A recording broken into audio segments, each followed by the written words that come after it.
The big man is out on the track and all eyes are on the greatest sprinter in history.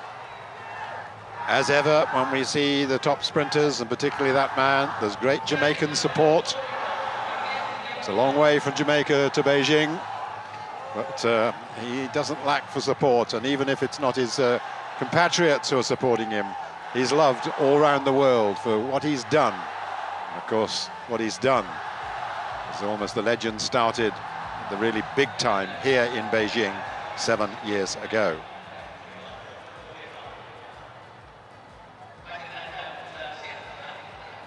Well, we are scheduled to have this race start in 4 minutes' time.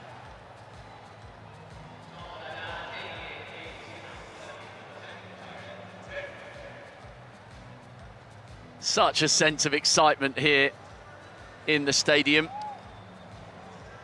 There are many great characters in the sport of athletics, but at the moment, there are none bigger or more enigmatic or charismatic than Usain Bolt. The 100 meters semi-finals, 3 of them, of these IF World Championships. As we build in intensity on day 2 of these championships. World record, Usain Bolt, 9:58, and that, of course, the championship record when he won the title in 2009. First 2 from each of these semi-finals will go to the final, which concludes this evening's entertainment, and then 2 more on times from the 3 races. We've seen some very fast sprinting. These men capable of adding to that. Rus, Lemaitre, Bromell, De Grasse, Sue, Bolt, Harvey and Brunties.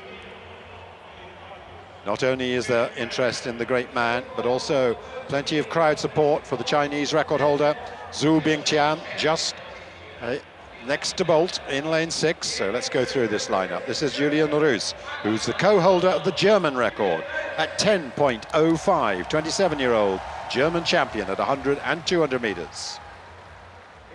Christophe Lemaitre, the European double champion in 2012, 2 silvers in 2014, 9.92, his best at the 100 meters. All but 2 of these finalists, semi-finalists, have broken 10 seconds. Diminutive figure, but a real new powerhouse, a great new talent. Trayvon Bromell from the United States, 20 years of age, second in the American Collegiate this year. He's studying at Baylor University. And then this man, who was the sensation of the American Collegiate Championships, Andre De Grasse of Canada.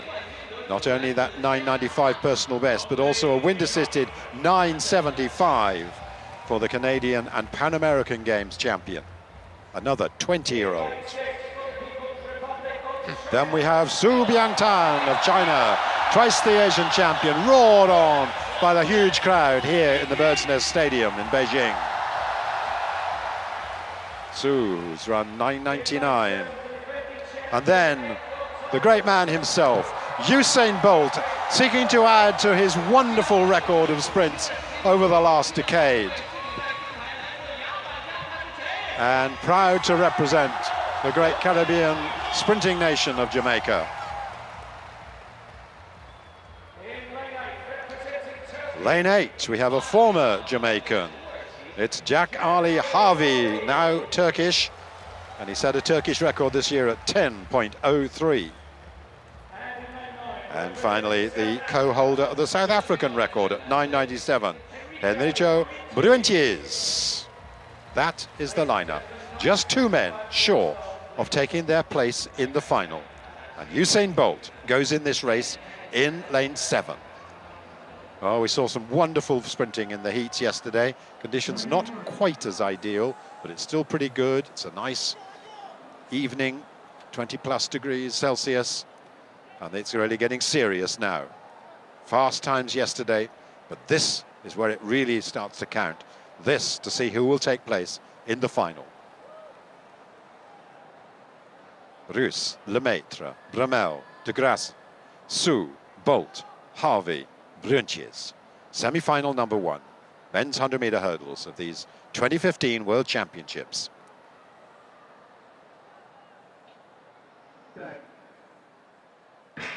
How well's he got away? Not bad, all little stumbled out at the start, and Su of China is ahead. But Bryant's got a lot of work to do to come through here, or there's going to be a sensation. But just look at him come through when it mattered. He has done it. He's accompanied into the final by De Grasse of Canada, but the stumble early on almost cost him dear, but never right off this man. That surge of power in mid-race, and the way he came through just to make it in time, means that we will see him in the final. But he's going to have to run better than that. It's 9.96, time shared by De Grasse, and those two are the men who are going to make sure of going through to the final.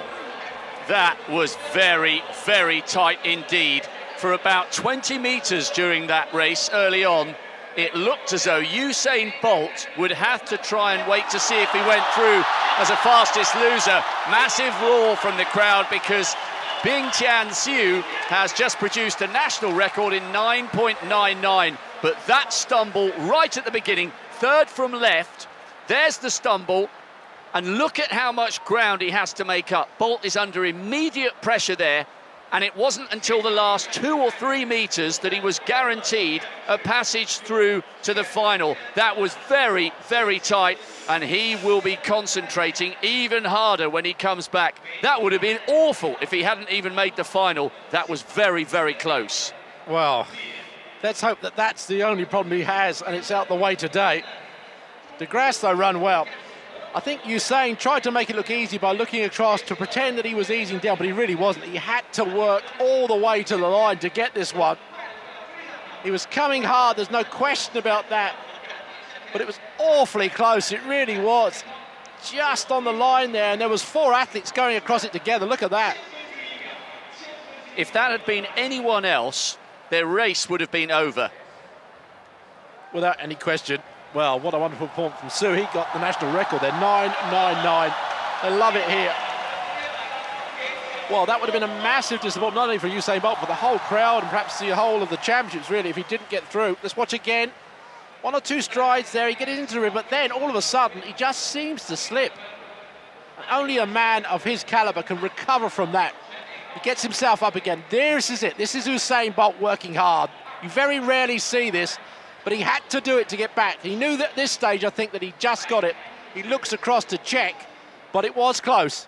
No doubt that there was at one stage there a little bit of doubt in his mind, I think, whether he was going to do it. Yes, even the greatest sometimes have to deal with a near disaster there, because he almost fell. And wow, that's behind him. He can forget about it when it comes to the final. If there is a positive to be taken as Xu soaks up the deserved plaudits and applause, 4 men under 10 seconds. Well, there's the final result then of that fantastic race. Bolt and De Grasse sharing the same time at 9.96. They're through to the final, and Bromell and Su have run 9.99. 4 men under 10. If there is a positive to take from that, he will be even more focused for the final than he might otherwise have been, because he knows he's got to be on absolute top form. Just as he was in Daegu after being disqualified for a false start in the 100, he made absolutely sure that he came back and rectified the mistake by winning the 200. I'll tell you the other fascinating thing really in that race is the other athletes must have wondered what was going on. Because Bolt wasn't in front where is for he? once. Yes, exactly. You know, where is Because he? Bromell, I think, was leading probably at about 50 metres, and he had, what, 2 metres at least on Bolt at that point. He wouldn't have seen him. No, I just think they probably didn't know what was going on. And it must have gone through their mind, where is he? Yeah. We turn our attention to the second of the semi-finals in the men's 100 metres. Justin Gatlin goes in 5, the fastest man in the world this year. We also now know that anyone taking either of the fastest loser spots in the final will have to run at least as fast as 9.99. 4 men in the first semi-final under 10 seconds. 2 very fast Americans in this semi-final. From the inside, Levi Cadogan, 4th in the World Juniors last year. He made the Pan American final. Still just a teenager. What a night and what a moment for him. Proudly flying the flag for Barbados. yet another Caribbean island with great credentials when it comes to sprinting. 10.06 already this season. He'll surely have to go faster if he's to join Usain Bolt and Andre de Grasse in the World Championship final.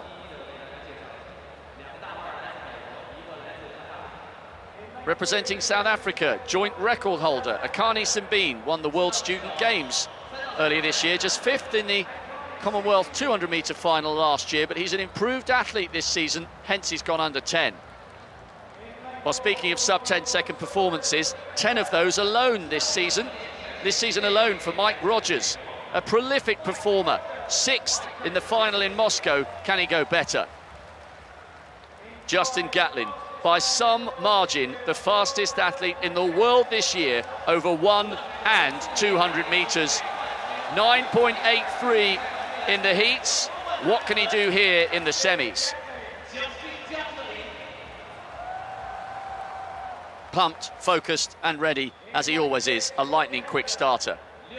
Aaron Brown, semi-finalist in the Olympics over 200 metres, semi-finalist over the 1 in Moscow 2 years ago, 23 years of age.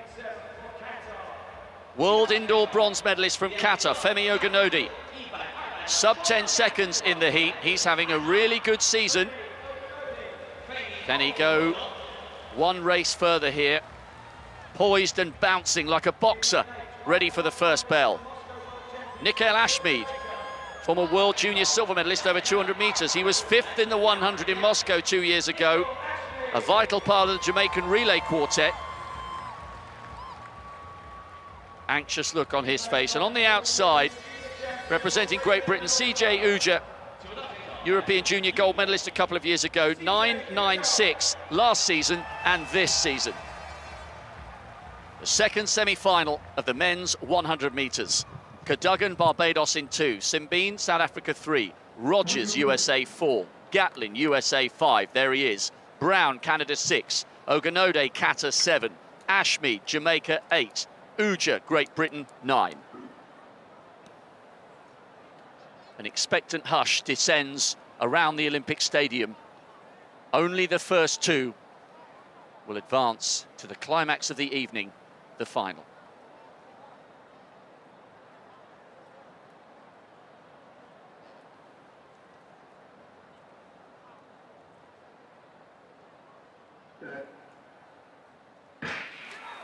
A clean start. Gatlin usually gets away well, and he's done so again here. Ashmead trying to get into his running. Ogunode coming away, but it's Gatlin and Rogers by quite some margin. 9.77.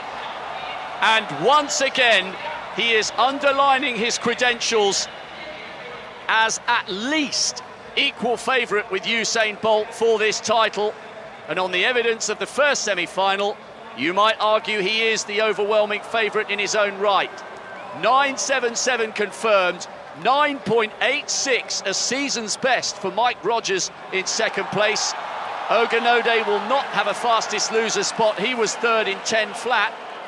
That was very, very impressive from Justin Gatlin. His season looks as though it's getting better and better. The 5th time in 7 races this year he's broken 9.8.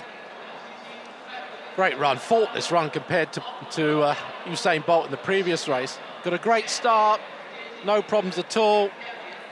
Looking relaxed, if anything else. He's still looking as if he could go a little bit faster if he has to. Slow motion shot from behind. Gatlin here, at this stage, really starting to pull away very, very comfortably indeed. They were miles clear of the rest. It's a slight ease down there towards the line, up 5 metres or so. So, yeah, a little bit still in the tank. Not much, maybe, but with a time of 9.77, you'd expect that. Season's best for Rogers, too, behind him. 9.86. He has been so consistent this season, and that continues here. Justin Gatlin underlining his credentials as the favourite for the 100 metres, 9.77. Rogers takes the other automatic spot with a season's best. Well, the men coming out for the 3rd of the semi-finals, including Gay and Powell, two of the biggest names in sprinting for many years. But let's look again at Justin Gatlin, fourth from the right-hand side. He's putting together an almost unmatchable series of 100-metre times. As Peter was saying, something like 5 or 6 times he's gone under 9.8 already this season. I guess the question is, how much faster can he go in the final, and what can Usain Bolt find in the big showdown? I think the other question is psychologically, what's going to happen when they're matched for the first time, man against man, in the race? Who's got the ability to deal with that and not tense up? Well, here's semi-final 3 of that 100 metres. On the inside there is Tefian of Iran. The big two, I suppose, are in the middle of the field, seeded well. That's Tyson Gay, the United States, and Asafa Powell, as we said earlier. But to Jimmy Vicaut of France, he won his heat and is the co-holder of the 100-metre record. He looked really good when he won his heat 5. Here's Tyson, former world champion. Looked very good in heat 2, won it very comfortably indeed. Second in Monte Carlo. Already this year run under that magic 9.9 with that 9.87.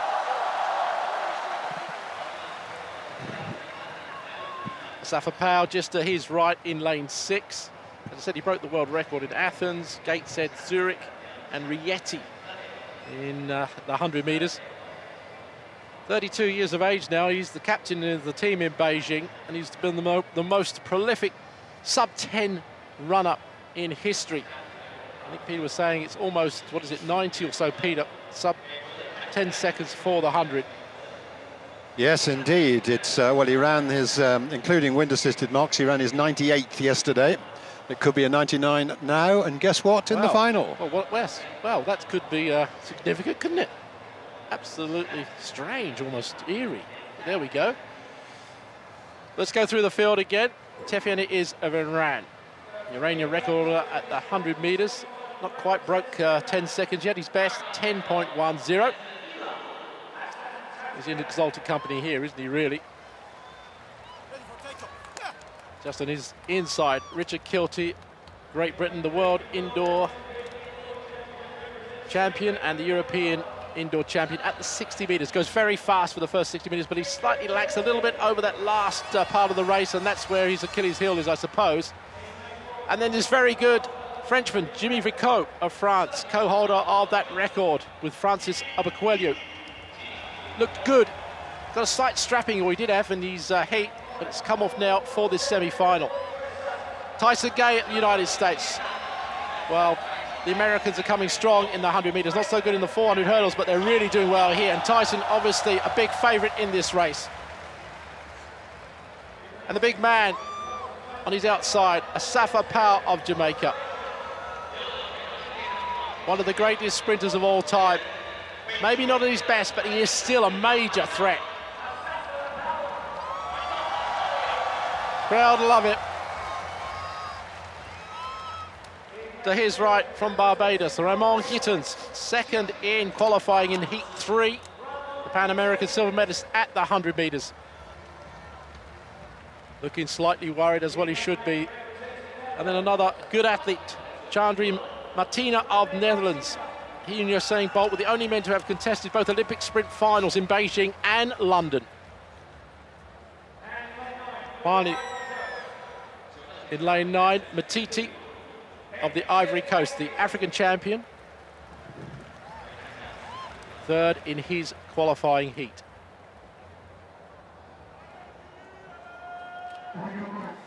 All eyes really, I suppose, on the middle lanes, but you never know really. Tyson Gay always takes that final sip of water before he goes down to the blocks. Does this every time, raises his arms. It's a ritual. It's what most athletes seem to have in the 100 metres. They like to be absolutely perfect when they go down to the blocks. Tefian, Kilty, Vicaut, Gay, Powell, Gittens, Martina and Matiti.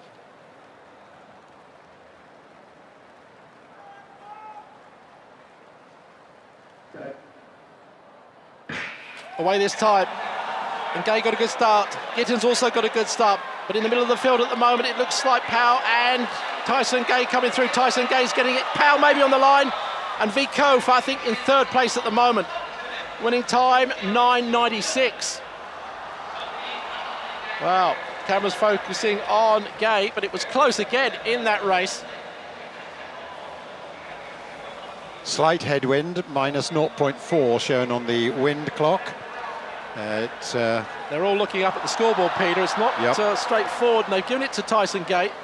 Well, the reason the crowd are getting excited is because Jimmy Vico has finished in third place in 9.99, which means we have 3 athletes in fastest loser spots, all on the same time. Bianjiang Xu of China, Trayvon Bromell from the first heat in 9.99, so all 3 of them are tied, and potentially there's only room for 2. Not necessarily. This is a 9-lane track, but normally they would now look at thousandths. What you do, I mean, that is the qualifying condition, so I'm sure that will happen. They'll see on thousandths which of the 9.9s is quickest. Anyway, let's get back to the race itself. Tyson Gay, I think, was working hard. Asafa Powell come really well at the end. The last few strides, he was relaxing through and just missed out, I think, on dipping. If he'd have dipped, it would have been even closer.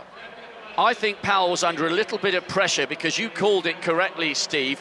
Gittins of Barbados got out really, really hard. So Powell found himself behind on his left with Gay, behind on his right from Gittins, and it took the Jamaican a little longer to get into his rhythm than he perhaps would have liked. Gittins got out brilliantly. I think Powell had to work very, very hard to ensure automatic qualification there.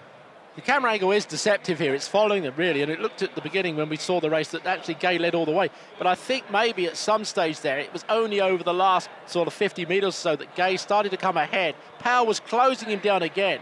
It was preciously close. None of those men, I don't think, had any more to give in that race. Whereas we saw previously the relaxed performance of some of the other athletes. There it is, the confirmation. 9.96 for Tyson Gay. Safa Powell's 9.97. And as Rob's pointed out, Jimmy Vico there in France, 9.99. And so while we're not absolutely certain who will be the 8 men to contest the final, one thing we do know, they will all have broken 10 seconds in their semi-finals.